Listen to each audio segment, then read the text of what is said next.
السلام عليكم ورحمة الله وبركاته ومركلة أنيقو عبد محمد ومشهد كبرتان برشاد كمبيوتركا يسيدو كلام ملتميديا BROProduction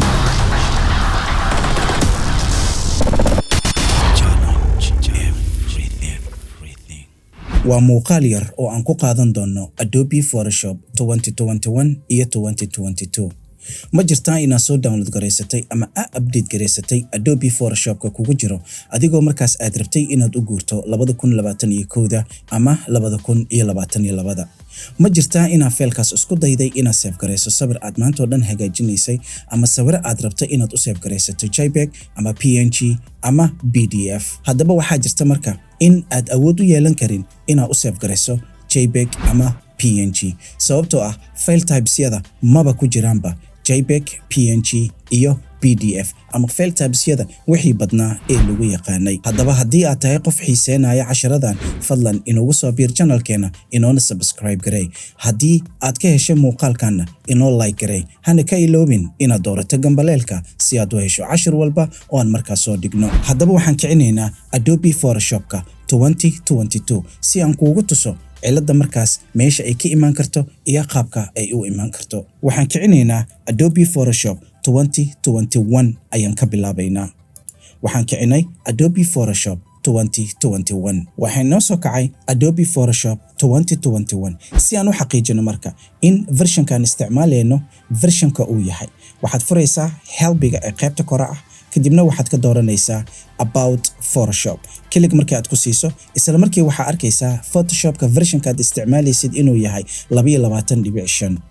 okay waxaan soo kicinaynaa sawirka ugu dambeeyay ee markaas aan hoosha ka haynay klik ayaan siinaynaa isla markii waxa inoo soo furmaayo sawirkii aan rabnay in aan save gareyno waxaan test gareynaynaa inuu inoo leeyahay JPEG iyo in kale ugu horreyn waxaad furaysaa file menu halkan kadibna waxaad leedahay save as markaad tiraadid waxaa qaybtan ka arkaysaa save as type-ka isha markii aad furtid wala waxaa arkaysaa inuusanba ku jirin JPEG iyo PNG iyo markaas PDF ama file types-yada wixii badnaa ee lagu yaqaanay ciladan wuxuu ka soo bilowday 2021 ilaa 2022 iyo wixii ka dambeeyo sida tooska ayay u socon doontaa ciladan maxaa keeni kara ama sidee ay ku timaan kartaa ciladan waxay ku imaan kartaa marka kombiyuutarada waxa loo guurayaa UEFI waayo legacy ayuu inta badan kombiyuutarada dadkii hore waxaad arki jirtay inay legacy ku soo kacaan difference-ga u dhaxeeyo legacy iyo UEFI operating system-yada lagu shubanayana waxaan ka soo diyaarinay muuqaal fadlan dib u raac muuqaaladeena ama muuqaalka aad daawanaysid hoostiisa waxa ku yaalo muuqaalkaas oo ku kala sheegayo legacy iyo UEFI sidee ayaa ku kala aqoonsan karaa in uu operating system-keena yahay iyo in kaleento haddaba sidee ayaan ku xalin karnaa qaabkan it is very easy aad ay u fududahay ugu horreyn maxaan sameynaynaa waa in uu ku kacsanaada Photoshop-ka aad rabtay inaad shaqada ka qabato waad arkaysaa waxa inoo kacsan waa Adobe Photoshop-ka aan rabnay inaan shaqada ka qabano okay waxaan furaynaa marka qaybta edit-ka ayaad tegaysaa meesha ugu hooseyso ee ku qoran tahay performance-ga ayaad kale ku siinaysaa kadibna waxaa qaybtan ka raadinaysaa ama gacantaada midig waxaad ka raadinaysaa file handling meel ay ku qoran tahay kaliya ayaad ku siinaysaa waxa ku soo furmaayo dialog box-ka ee performance-ga waxa arkaysaa marka inuu inoo soo kacay qaybtan halkan waxaad ka raadinaysaa meel ay kugu qoran tahay enable legacy save as failka way inoo fixed gareysmo si aan u xaqiijino marka okay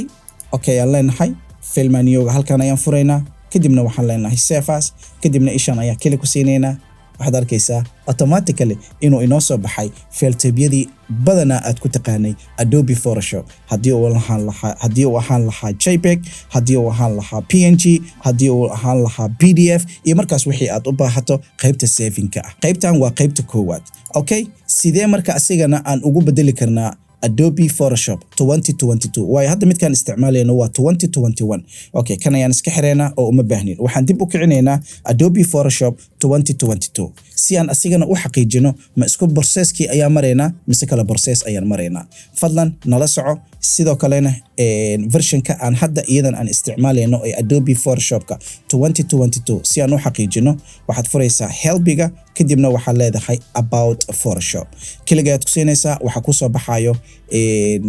Photoshop-ka version-kiisa bla bla bla bla waxa soo dhan waxa qaybtan ku arkaysaa 23.1 inuu yahay version-ka ee markaas Photoshop-ka waqti xaadirkan aan duubayno ee markaas ugu dambeeya ah okay ayaan ku leenahay okay waxaan fiirinaynaa marka sidoo kale ma processka daaya ayaa marayna all isku process ayaa maraysa edit-ka ayaad furaysaa performance ayaad furaysaa kadibna meesha waxa ka raadinaysaa file handling-ka click ayaad ku siinaysaa click marka aad ku siisid automatically enable-ka wuu ka qaadanaya waad arkaysaa enable-ka ayaa saaraysaa okay ayaa leedahay waxaad soo kicinaysaa sawirkii aad rabtay inaad ku test gareyso ama sawirkii aad rabtay inaad ka shaqeyso